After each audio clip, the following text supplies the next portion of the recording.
Suddenly, she felt a rush of shyness when she saw him like that. She immediately dodged to the side, leaving him in a state of shock.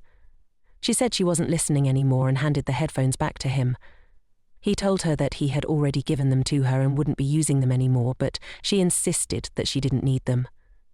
He replied that he didn't need them either, so if she didn't like them, she could just toss them aside. He then asked if she knew she had to switch trains at the station. Chairman Jan immediately dashed off. She turned around and saw him beaming at her with a cheerful wave. She waved goodbye to him, realizing that Ji-won had been right all along. Assistant Dong-suk really did have feelings for the head of Department J. After leaving the subway station, Chief J still had a bit of walking to do to get home. She held the headphones in her hand, rushing so much that she hadn't had the chance to return them to him yet. Anyway, she picked them up again and played the song she had just listened to. Strolling along while soaking in the music, she suddenly came to a halt when she spotted a very familiar figure ahead, the person she feared the most. Her heart dropped when she realized it was indeed her ex-husband. He asked her why she was just coming back now, and even questioned if she was living her best life. Chairman Jan listened intently and calmly looked at him, saying, "Didn't I mention that we need to go through the lawyer first? Why did you show up here before even checking in with them?" Her ex-husband admitted he was wrong and hoped she would withdraw the lawsuit. She firmly stated that she wouldn't do that. If she had to make a ruling, it would be in favor of her company. He asked if she was really that cruel, begging her to reconsider and hoping she would think of their daughter. The department head pushed her ex-husband's hand away, demanding that he let go of her. She said it was precisely for their daughter that she would not turn a blind eye anymore. The next day at work, she shared with Ji-won what had happened the night before. Ji-won suggested that maybe withdrawing the lawsuit might be better. The head of department, Jan, was surprised and asked why she would overlook the infidelity. Ji-won explained that infidelity was considered a crime now, but it might be decriminalized in a few years, meaning the offender could be released. Dong-suk asked where Ji-won had heard that information. She mentioned that negotiating a divorce with the condition of withdrawing the infidelity complaint should be reconsidered, especially to protect the most important things like custody and negotiation rights. Ji-won also apologized to Head Ji if she had overstepped any personal boundaries, saying she only wanted what was best for her.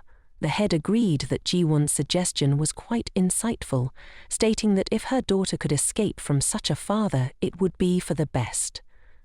Her daughter would grow up strong, and she would never allow her ex-husband to show his face in front of her or their daughter again. Before long, it was time to clock out.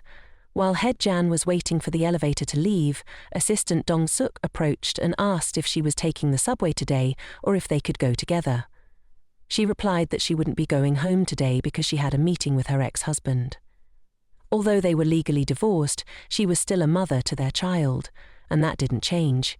He wondered why she was sharing that with him. The head hoped he wouldn't think of her as a burden anymore. Dong-suk asked if she was going to meet that jerk now, and offered to accompany her because he was worried she might be in danger.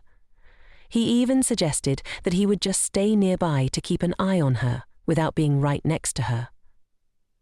Dong-suk arranged to meet her ex-husband at a cafe on her way home.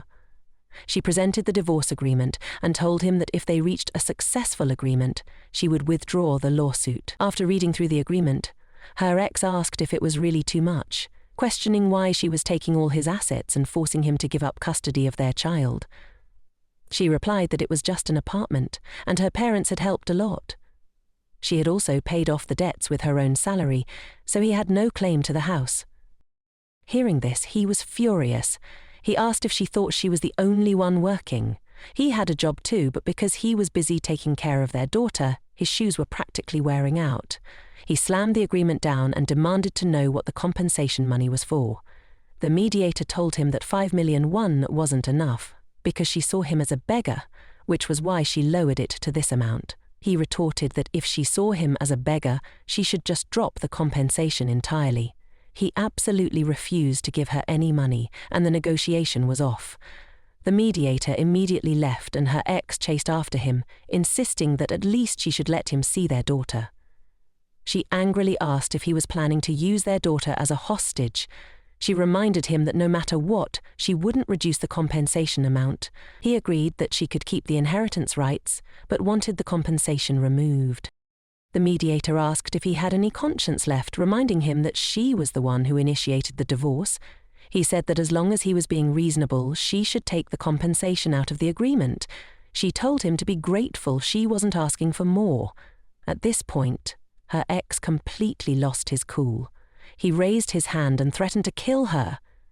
The mediator didn't even have a chance to react before Assistant Dong-suk rushed in and intercepted his hand. He turned to her and asked if she was okay. Her ex asked who he was, questioning if the mediator was having an affair with this guy. Dong-suk told him that smart people don't resort to violence to win. He even said that if he wanted to add more charges, he could keep hitting him. There are cameras here, you know. Although he was furious, her ex realized he couldn't do anything more. He turned and stormed off. The mediator immediately asked Dong-suk if he was all right. She pulled something out of her bag and told him that in the future they should only discuss work matters. She returned the earphones from the other day and told him not to follow her anymore. Dong-suk was completely baffled by her attitude. How could she just walk away like that after he had just taken a slap for her? The head of department left sadly, thinking she couldn't let him get involved in this mess because she was capable of handling it herself. At that moment, Dong-suk pulled out a gift he had prepared earlier from his pocket. He had gotten it ready because today was the head of department's daughter's birthday, but in the end, he couldn't give it to her. The head of department hurried home to organize the birthday party for her daughter. She invited her colleagues, Ji-won, Jin-hook, and Ha-yin, to celebrate her daughter's birthday. She thanked everyone for coming and even for bringing so many gifts. Her little girl was truly having a blast today. Jin-hook stood up first and told everyone to keep enjoying themselves, as he had to leave early. He reminded Ji-won to call him when she was ready to go home. Ha-yin found it amusing and teased them, as if those two were serving up a romantic feast for her. They continued the birthday party in high spirits. Meanwhile, a car was parked outside. Inside the car sat the head of the department's ex-husband and his mistress. She asked him if there would be any issues with what they were doing. He replied that, since he was the father of the girl, there would definitely be no problems. Having the girl would help them negotiate a lower settlement and take away some of her assets.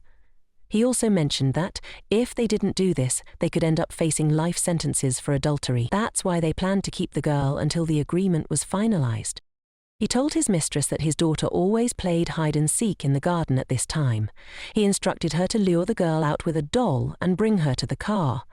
The girl felt a bit anxious and asked if he could go with her, but since she didn't know how to drive, they needed someone to lure the girl out and then speed away. She hesitated, but eventually got out of the car. She approached the head of the department's house and spotted the little girl, who was hiding really well. At that moment, the little girl was running near the gate. She spotted a very cute bunny. The bunny could even talk and asked if the little girl wanted to play with it. Excited, the little girl ran over to the bunny. Just as she grabbed the bunny's ear, the woman outside quickly scooped her up and ran away. The little girl cried loudly, realizing a stranger was carrying her. The head of the department heard the commotion and immediately knew something was wrong with her daughter. Both Haini and Ji-won were in a panic. The baby in the stranger's arms was terrified, crying and calling for her mum. The head of the department immediately ran toward the sound of her daughter's cries, deeply worried about what had happened to her. The ex-husband of the head of the department told the girl to quickly pull up the back door or they would get caught. She said he should just get ready to leave right away, grumbling as she wondered what the little girl had eaten to be so heavy.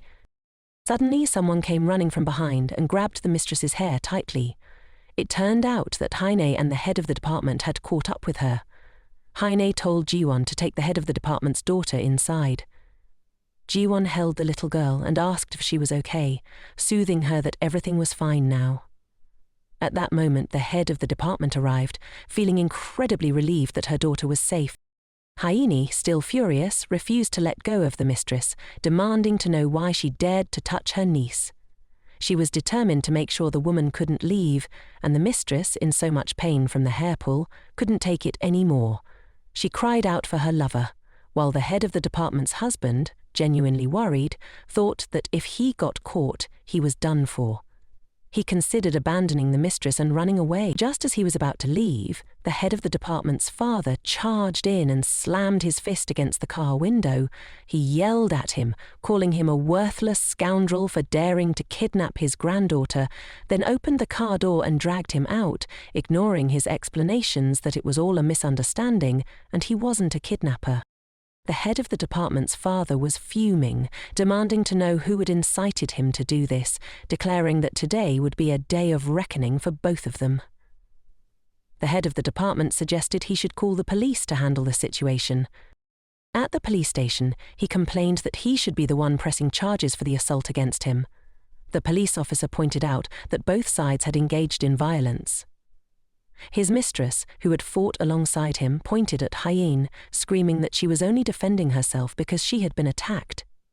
The ex-husband explained to the police, looking at his daughter with pity, that his ex-wife had hidden the child from him for days, which was why he had acted that way. The police officer requested that everyone calm down and try to come to an agreement, suggesting that family matters should be resolved amicably.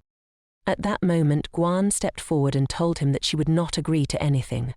Her daughter had almost been kidnapped right in front of her by her husband and his lover. The police officer told her that it was probably because he missed the child so much and hoped she would forgive him just this once. He suggested that since the little girl was still very young, everyone should stop arguing and come to an agreement. All three people on the head of the department's side disagreed, clearly stating that it was kidnapping, not just him missing the little girl. At that moment, Jong-suk and Dong-suk arrived with a lawyer. They said that if there was going to be a settlement, there should be some perks involved. The head of the department was surprised to see Dong-suk here. The head's ex-husband was also shocked to see him. He had seen him at the cafe before. Why was he here again?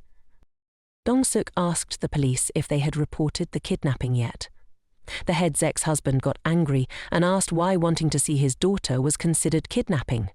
The head immediately retorted, insisting that he was trying to kidnap their daughter as leverage in the divorce case.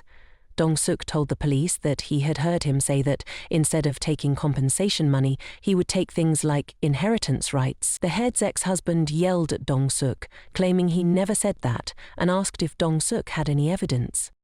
Dong-suk pulled out a recording of the conversation between the head and her ex-husband on the night they met at the cafe. Everyone in the room clearly heard what the head's ex-husband said, including his threats to kill her. All her relatives were furious upon hearing his words. Dong-suk stated that he had both witnesses and this recording, so he requested the police to start investigating the kidnapping. At that moment, the lawyer approached the head and handed her his business card. He introduced himself and said she could handle all legal procedures with him from now on. The lawyer also reassured her not to worry about fees, as this was something her brother had asked him to help with. The police officer told Dong-suk that he thought this was just a couple's quarrel and didn't realize it was this serious. Dong-suk replied that was exactly why he had invited the lawyer here. He also believed the police didn't think the case was as serious as it was. The lawyer informed the police that he would be the head's legal representative from now on and that all communications would go through him. Dong-suk turned to the head and said that he and the lawyer would stay here to work, while everyone else should head home first. "You should go back to your daughter too, she must be really scared," the chief said, thanking Dong-suk profusely. Everyone headed home, and the chief apologized for delaying everyone. Jin-hook also mentioned that he thought Dong-suk was the one who could handle this case and apologized if it had caused any inconvenience. The chief thanked him because, thanks to that, she had been able to resolve the matter quickly and appreciated everyone's concern for her. Hyene noticed that Dong-suk's personality was very much like that of a lawyer. In fact, Jin-hook had realized Dong-suk's feelings for the chief, so he had made plans with Ji-won to help them get together. The chief told everyone to go ahead while she waited outside until the work was done. She told Ji-won that she owed Dong-suk a lot, so she couldn't leave without saying a proper goodbye. Ji-won was very worried about her since it was getting late, but the chief reassured her that standing in front of the police station would be safe, so Ji-won should go back with Jong-hook. Ji-won told the chief that, actually, Dong-suk had asked her for help a few days ago. He had met her and mentioned that the chief almost got into big trouble because of her husband, so if she needed a witness, she should definitely let him know. Dong-suk had spoken to Ji-won because she was the only one in the company who understood the chief's situation well.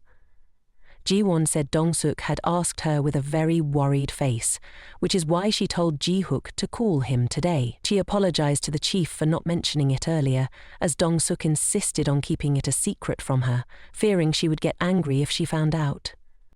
The chief was really surprised that Dong-suk cared about her so much.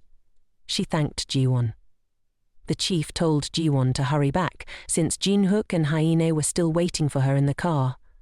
The chief motivated herself, telling herself not to get discouraged because her husband didn't deserve her. She thought to herself how lucky she was to have so many people who cared about her. After a long time, Dong-suk and his brother finally came out of the police station. The two of them sat down on a bench, and the chief told him that he had worked hard for her, so how could she leave first? Dong-suk asked if her daughter was okay, and she replied that the little one was sleeping at her parents' house. Dong-suk said his brother would proceed with the proposal to prosecute the kidnapping case, so she should. The head of the department thanked him very much, saying she had been really worried about what would happen if she made a mistake. Her heart had been racing like crazy this whole time. Dong-suk asked if that meant she was grateful to him, and inquired if she could help him with something. The head of the department said if it was something she could do, she would definitely help him. He told her he hadn't had dinner yet and suggested she buy him a meal.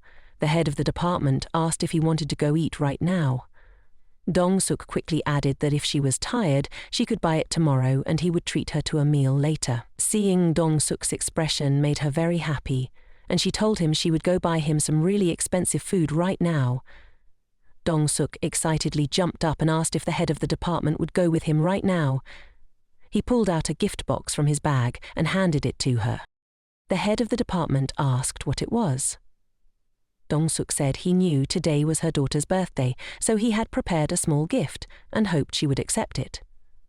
The head of the department thanked Dong-suk for remembering her daughter's birthday. It was a truly precious and beautiful gift. The next morning it was already past 9 when Mr. Kim rushed into the office, saying that if the elevator had come a little faster he might not have been late. The head of the department approached him and said that from last week until today he had been late a total of 3 times and required him to write a report and submit it to her. He was very angry but couldn't do anything. He told her it was the end of the year now and hoped she would let him off this time. The head of the department said that if he was late 3 times without permission, she could ask him to write a report, as clearly stated in the company rules. He told her that it didn't have to come to that. This wasn't even a directive from the deputy director. He admitted he made a mistake, but it wasn't that serious. He requested a resolution using the maximum authority of the department head. Just then, Dong-suk excitedly shouted to everyone to quickly check the announcement on the company page. Hyena immediately jumped up in joy, and she and Ji-won congratulated the head of the department, Dong Ja-ne, for being specially promoted to deputy director. Mr. Kim was sweating bullets. How could what he just said become reality so quickly? Don Jane turned to him and asked if she could make the decision now. She spoke with the authority of a deputy director, demanding he hand over the report before she took it to her office. Mr. Kim, grumbling, reluctantly complied. Finally, on break, Dong Jane went up to the rooftop to catch her breath and clear her mind. Lately, her life had been full of surprises, and she couldn't believe she had been promoted so quickly. Just then, Dong-suk approached her and said he guessed right, she was indeed here. She asked him why he always popped up unexpectedly, giving her a fright every time. He apologized for startling her and congratulated her, having heard from his brother that she had won the lawsuit. Dong Jen replied that now that everything was settled, she felt a huge weight lifted off her shoulders. She asked him if, legally speaking, she was single now. Dong Gain expressed her gratitude for his support, but reminded him that she was still a single mother. She pointed out that there were many beautiful and kind women in the company, so why was he treating her so well? Dong-suk asked if she was curious to know why. He leaned in close and whispered that he had fallen for her. Dong-jen blushed, taken aback by his boldness. Dong-suk chuckled and asked if she was planning to thank him today. He then asked if she could help him with one more thing. He suggested they go on a date, just once. Dongjen felt truly flustered by this proposal. As a woman who had been married and had children, even if she had feelings for him, she couldn't pursue a relationship. Meanwhile, Jan-hook told Ji-won to join him in meeting the chairman. Ji-won asked if the chairman had called for both of them or just him. She wondered if she had done something wrong, but Ji-hook had no idea why the chairman wanted to see them.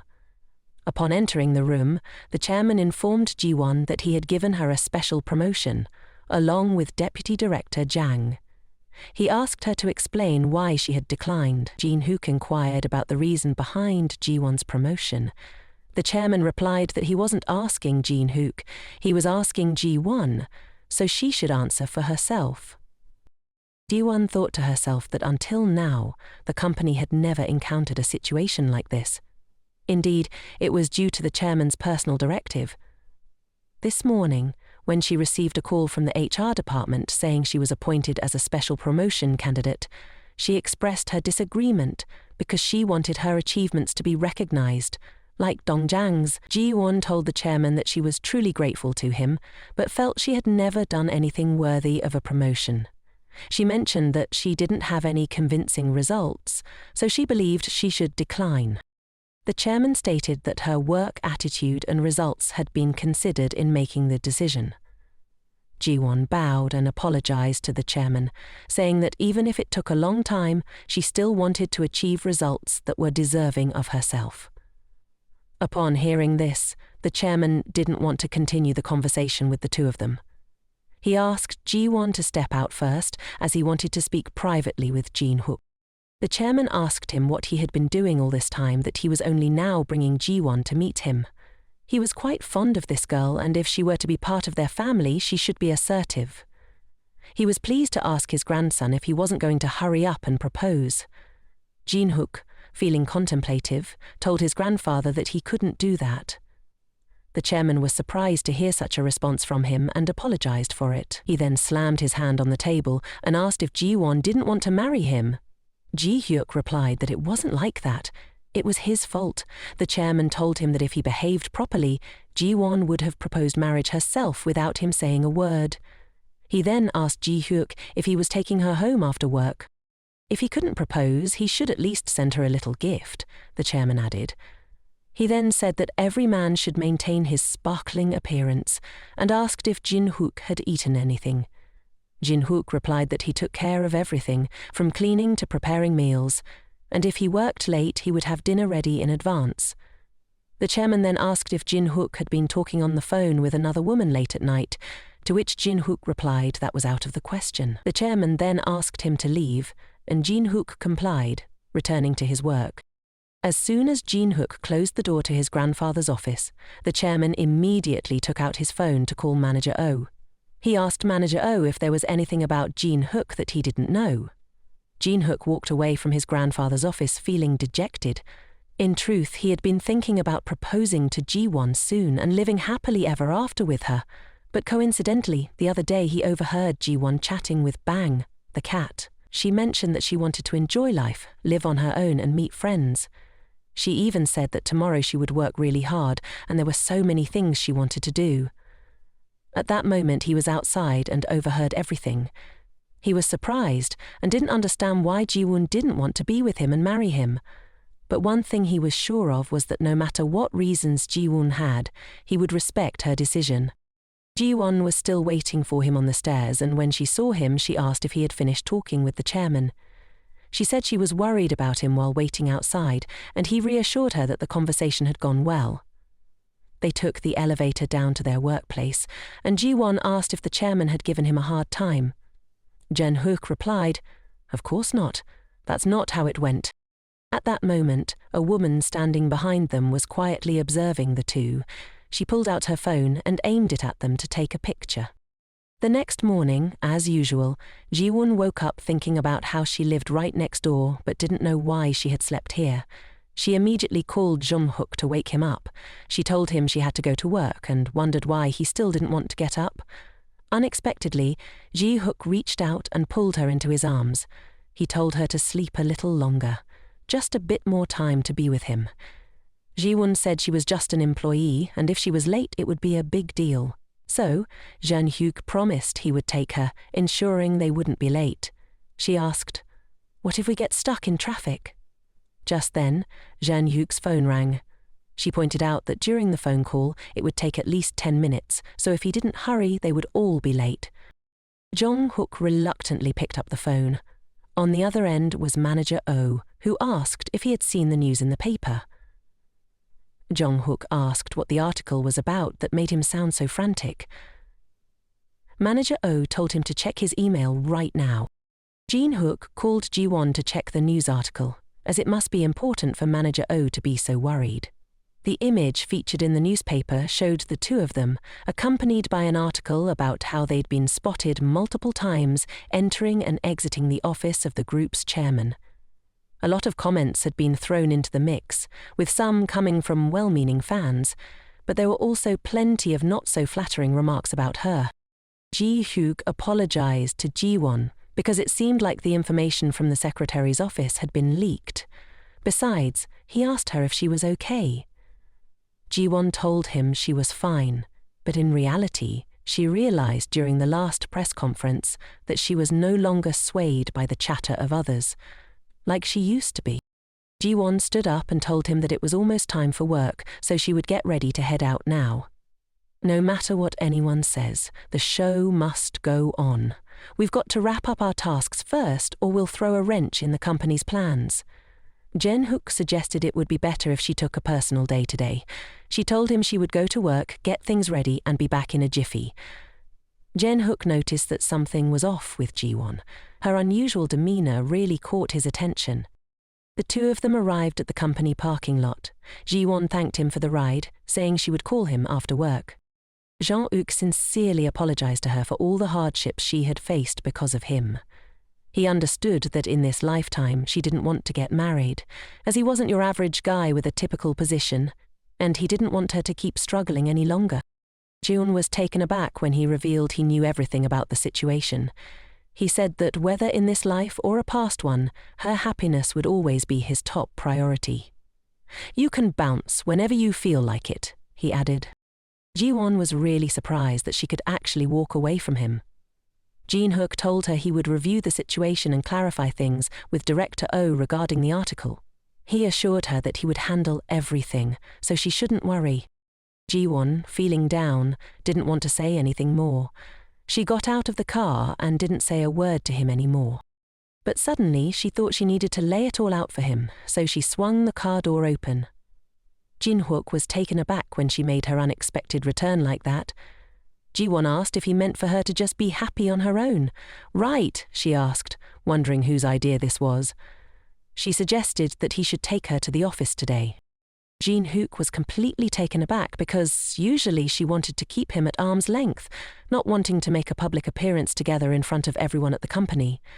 The two stepped into the elevator together. At this moment there were many other employees around in the elevator. The two of them stood in a corner at the back, so many people didn't even notice them. They were gossiping about the morning news article. Some said she was getting close to Jun-hook for his wealth, so even if she got scolded, she would still shamelessly act that way. Another employee even knew that she was almost promoted to a special position. They said that an employee marrying a third-generation tycoon must have great character, and they felt sorry for Jun-hook, who was definitely being tricked into marriage. Jin-hook felt furious upon hearing these words. He thought, "Do they have nothing better to do than gossip about me and Ji-won like this?" He clenched his fists. Ji-won decided to take him out of there. She addressed everyone in front of them, saying that she and Jin-hook had business on this floor and asked them to make way for them to exit. All the people who had just been gossiping about them immediately fell silent, surely feeling quite embarrassed. As Jin-hook and Ji-won stepped out of the elevator, she turned back and told them that even though she and Jin-hook weren't married yet, they were in a serious relationship, and she hoped everyone wouldn't misunderstand. Everyone inside turned pale, realizing that while they were chatting, the two had been standing right there. Ji-won told him that she felt much more at ease now. Ji-won asked Ji-won what she meant by that earlier statement. She replied that it meant she and he would absolutely not break up. Ji-won insisted that there was no way she would leave him, so if he continued to speak to her the way he had before, it would definitely make her very sad. Jeon-hook sincerely apologized for misunderstanding her. That evening's news broadcast reported that a man with the surname Do, known to be the grandson of the chairman of Unk Corporation, would marry an employee named Ji-won Soo-min. Soo-min, who was currently in prison, heard this news and was curious. The girl she had always tried to outdo now had the chance to marry someone extremely wealthy and live a happy life while she was stuck in prison. Soo-min screamed in frustration. Why was life so unfair to her? She kept mumbling. This definitely couldn't be happening. A few of Soo-min's roommates saw her like this and had no idea what was going on. They called the guard to check on her situation. The guard took her to the infirmary of the prison. At this moment, Soo-min was only thinking about how to stop Ji-won from marrying Jeon-hook. She was sure she had to come up with some kind of plan. She sat up abruptly and decided she needed to call her dad. Soo-min stood up and walked outside the prison. The doctor asked her if she was feeling better. Soo-min pleaded with him to let her use the phone for a bit. The officer asked her how many times she had used the phone this month. She told him this was her first time here. He agreed, but said he would only give her 5 minutes, so she had to talk quickly. Soo-min called her biological father. She told him she was calling because she had something to discuss. On the other end, her dad told her not to call him anymore as he was busy. She asked if he was still living with that woman. He asked why she was inquiring about that. Soo-min said she had good news to share with that woman. She mentioned that the woman's daughter was about to get married, and it was to a famous tycoon. Soo-min told her dad to try and find Ji-won. If her biological mother didn't show up at the wedding, Ji-won would definitely feel very lonely. When the officer came in to inform Soo-min that her time was up, she repeated Ji-won's address to her father. She also reminded him not to mention that he was her dad. She was determined to wait for his news. Soo-min hung up the phone, thinking that the officer must have heard everything. She thought if Ji-won's family found out about Ji-won's past, she would surely be kicked out of the conglomerate. Imagining Ji-won being abandoned by Jeon-hook made Soo-min feel quite delighted. The next morning, as the end of the workday approached, Ji-won texted Jeon-hook to ask if he was almost done, saying she would wait for him on the first floor. Just then, Duran called her and said someone was looking for her in the main lobby and wanted to see her. She urged her to hurry there. Ji-won was very surprised, wondering who could be looking for her at the company. Ji-won leaned in close and whispered that the woman claimed to be Ji-won's biological mother. Ji-won couldn't believe it. There must be some misunderstanding. After all these years, had her mother ever come looking for her? Since the day her mother abandoned the family, she hadn't once returned to visit or even asked her father about Ji-won. Ji-won quickly made her way down to the main hall, where a middle-aged woman stood before her, bursting into tears at the sight of her and asking if she was indeed Ji-won. The woman in front of her felt both strange and familiar, which made sense since she hadn't seen her in years.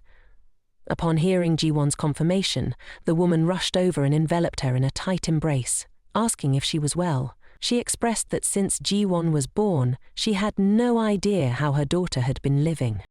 For Ji-won, the only memory of her mother was a family photo taken when she was a child.